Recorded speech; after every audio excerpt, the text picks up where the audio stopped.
Olha, o alto preço de alimentos básicos tem impactado fortemente a vida de muitas famílias. No ano passado, o arroz subiu mais de 24%, enquanto o feijão preto fechou 2023 com alta de 13%. E para esse ano, hein, será qual a previsão? A gente vai falar desse assunto agora ao vivo com a economista e professora da Fundação Getúlio Vargas, Carla Beni, que é nossa parceira aqui, vai ajudar a gente a entender um pouco mais sobre esse cenário para 2024. Professora, bom dia, bem-vinda. Bom dia, Wilker. Bom dia a todos. É sempre um prazer estar aqui com vocês, viu? Prazer recebê-la sempre aqui também, viu, professora?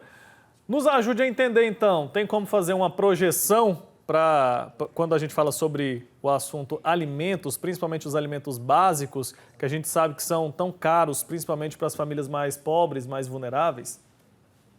Essa parte dos alimentos, principalmente aquilo que nós brasileiros, né, comemos todos os dias. Eu, por exemplo, né, tenho dificuldade para ficar sem o arroz com feijão. Então, isso acaba realmente dando um impacto muito grande. Então, vamos pensar aqui um pouquinho juntos. A inflação, ela é o resultado de uma metodologia toda estatística, o IBGE que calcula, e ela é usada para corrigir também contratos. Todo ano você corrige contratos, pode ser um aluguel, pode ser um contrato de remédios, por exemplo. E aí, no caso, quando você tem um problema climático, uma quebra de safra, tudo que é mais perecível acaba impactando.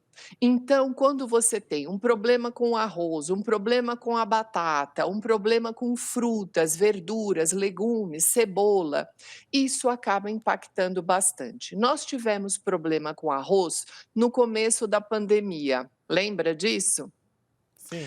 Aí depois o preço normalizou, aí depois ele voltou a subir. Então o que que acontece? Essas questões climáticas, elas tendem a se manter. E aqui que está o problema, Wilker. Nós vamos ter essas oscilações. Então, quando você pensa na inflação como um todo, ela está melhor do que o ano passado e o ano retrasado. Eu vou te dar um exemplo. Os remédios foram corrigidos agora. 4,5% foi a correção anual. Lembra? Semana passada foi só esse o assunto em todos os noticiários. Sim, falamos disso aqui, inclusive. Exatamente. E no ano passado, a correção foi 5%. E em 2022 foi 10% a correção dos remédios. Então, repare que de 10, 5 e 4,5. Então, quando você pega esse cenário, a inflação toda tem diminuído e ela está melhor. Mas quando a gente pega um tema específico, aumento do preço do arroz nesse período, aumento do preço do feijão, aí sim a gente vê essa questão do impacto que acaba dando no bolso. Então, quando a gente passa por um período desse, é sempre importante a gente pensar como que a gente pode economizar e o mais importante, como que a gente não desperdiça alimento. Então eu sempre recomendo que a gente, quando for fazer o nosso prato diário, nunca colocar mais do que aquilo que a gente vai comer, porque cada vez que a gente joga o alimento no lixo, a gente está desperdiçando, além do próprio alimento, dinheiro. É, não é nada inteligente fazer isso, né? Isso, e o Brasil é um dos países que mais joga alimento no lixo. Então a gente também precisa mudar dentro de casa com alguns hábitos, já que como está caro e para a gente ganhar o dinheiro para poder comprar o alimento realmente é algo que é bem complexo para isso, a gente precisa pensar na hora que vai fazer o alimento e o armazenamento. Então, quando a gente cozinha, cozinhar um pouco a mais e congelar uma porção é algo muito inteligente, porque a gente economiza o gás, economiza o tempero e economiza o tempo depois. que a gente pode ganhar só esquentando esse alimento para poder comer. Então, Wilker, a gente hoje em dia tem que pensar, se a gente vai ter esses problemas climáticos que vão dar essas oscilações, a gente tem que pensar dentro da nossa casa o que que a gente pode fazer para amenizar esse impacto, porque é uma tendência de que a gente tenha essas oscilações de preço. E quando esse arroz diminuir o preço, a gente pode até fazer algumas outras porções e acabar congelando também. Tem que fazer ali, pensar em alternativas, né? Porque fica pesado mesmo, principalmente para aquelas famílias que ganham pouco. A gente fala muito sobre essa questão da inflação.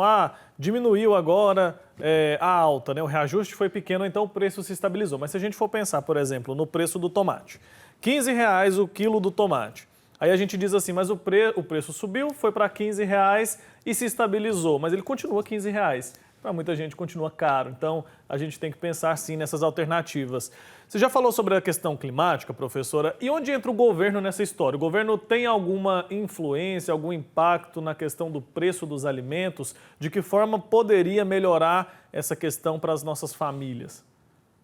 Agora nós estamos numa discussão importantíssima sobre esse tema, que é a nova cesta básica de alimentos, que está atrelada ao guia de alimentos, do brasileiro.